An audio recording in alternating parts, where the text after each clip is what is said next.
Morning, guys. Mark Ferrasci, Pro Tech Dog Training, and Eros. Eros will be going home next week, so I've just got to try to evaluate, and that's kind of what you've seen me doing the last couple sessions with him, is trying to figure out where he's at and how I'm going to cap it off, how am I going to end it, right? You never know where you're going to go, and everybody wants to judge behaviors, heel, sit down, stay. And if you've noticed by now, I don't judge that. I'm after to put the formula in to teaching the dog to learn, right, as a puppy. And that's going to carry you for the rest of the dog's life. It's the most important thing you do. And I always tell my customers that a dog is a product of two things: his genetics, who he is as an individual and as a breed, right, and his environment. And the owner is the environment, right? So now my goal is to teach the owner what to do and to make sure they're doing the right things. And the hardest part, I'm going to be honest with you as a dog trainer, is getting the customer to put the energy in to learn and grow and to get that enthusiasm and passion into taking it to the levels that I want to take it.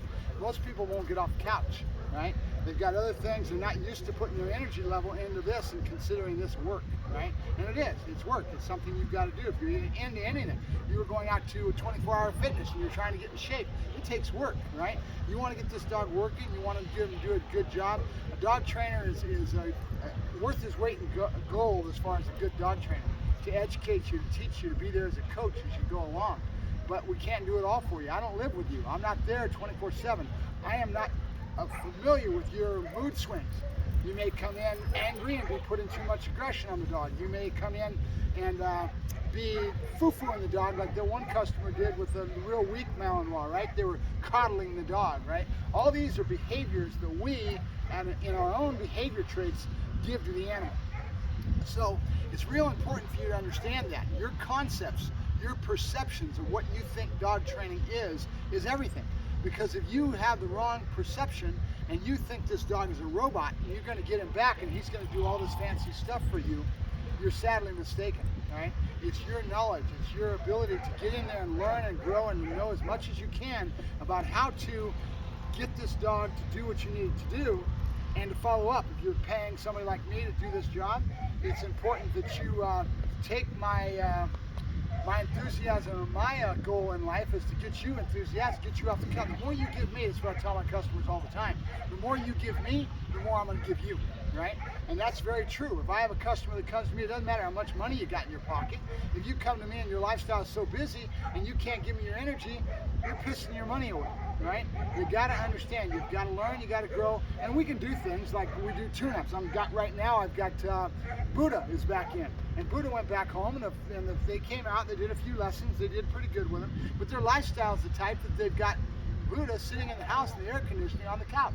He's not getting worked, right? So they're paying me for a little tune-up. I'm going to be working with him for 2 weeks now. He's already been in for a few days boarding as they went to the river, and now he's coming back in, and I'm going to actually take some concerted effort to do my job. They're paying me for it, to keep him for 2 weeks and to go back towards training. So right away, I was evaluating him last night. I worked him real good, and the dog, he's right where I want him, to be honest with you. He's going to do great. We're going to try to take him to that next off-leash stage and really get him popping. So I'll show you him later on another video. Maybe we'll see if I can get this. It makes it hard. This tripod is a fixed spot, and it's hard. I need somebody filming it, and I don't have the resources I used to. A good friend of mine ended up having a leg surgery and knee surgery and being on the couch a little bit, and he hasn't been back up, and don't know how that's going to go, but I can always use people. If anybody's into filming, if you guys are into video and digital magic and you want to kind of get together with me towards dog training, give me a yell. I might be able to make a trade, right? So that's what it's all about. Good dog. There's an old saying in dog training that nothing is done by yourself. It takes a village. Right?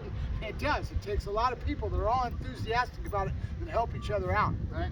That's what it's all about. So, all right, let me see if I can get him working a little bit. Yep. So I've really concentrated on the explosion release. Up. Good boy. I see. Wrong command. My body language said down, and my verbal said to sit. So if you saw what happened right there, which one did the dog do? They're very much more receptive to body language, voice tone, that sort of thing than they are the word. They don't have a clue what the word is. You pair it, after a while they do understand it, but it's never the same when you try to understand your body language and what you're creating by using your cues, because that's what they're really adept with. They speak the language of body language. Kusha. So it's all about watching and paying attention. They know what you're feeling before you even give it to them. That's why we do a lot of, yep, good boy, Kusha, good. A lot of enthusiastic emotion that goes into my training. You hear my voice tone? Nope. I'm giving the dog emotion. That dog can pick up on that emotion and energy, right? As Caesar would say. Yeah. Eros, Asi. Yes. Good boy, good. And I've got my clickers gone for the most part. Kusha. Good. That's my boy. That's good. Eros, Asi. Asi. Good. Eros. Nope. Nope. Nope. Now put pinch collar on him. He's just now getting to have to understand there's discomfort in the training, right? Not everything is all peaches and cream. Yep, good boy, good boy. So we're trying to get that balanced out. Good boy, good. Ah, good boy. Nope. Good, good. Yes, good boy, good. Yes, good boy, good. Yes, good boy, good. Eros. Yes, good boy, good. Eros, good. Eros. Yep, good boy. Good boy. Yes, good. Good.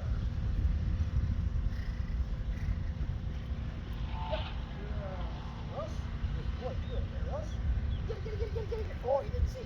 Oh, get it. Oh,